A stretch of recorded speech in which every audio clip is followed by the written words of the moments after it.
Okay. இப்ப நம்ம case 1 பத்தி பார்த்துரலாம். கேஸ் 1 வந்து பார்த்தீங்கன்னா, முழுக்க முழுக்க டேம்ப்னஸ்னால வருது.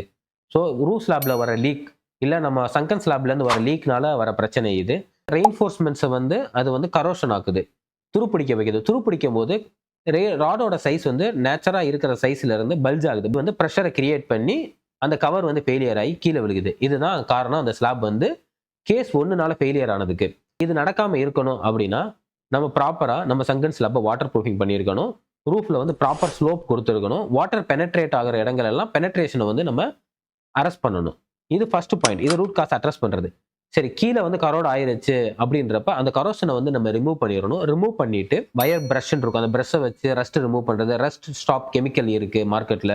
ஸோ இதெல்லாம் யூஸ் பண்ணி அந்த ரஸ்ட் எல்லாம் ரிமூவ் பண்ணிட்டு, ஃபெயிலியர் ஆன மார்ட்டர் எல்லாம் ரிமூவ் பண்ணிறணும் நம்ம. அந்த கான்கிரீட் கவரையுமே ரிமூவ் பண்ணிட்டு, ஸோ புதுசா நம்ம கவர் அப்ளை பண்ணணும். அந்த கவர் அப்ளை பண்றதுக்கு அட்மிக்சர்ஸ் இருக்கு. அதுக்கு பாண்டிங் ஏஜென்சிஸ் இருக்கு. அத வச்சு நம்ம அப்ளை பண்ணிக்கலாம். அப்ளை பண்ணி ஃபினிஷ் பண்ணிடலாம். இந்த இஷ்யூ வந்து நம்ம க்ளோஸ் பண்ண முடியும் ஈஸியா.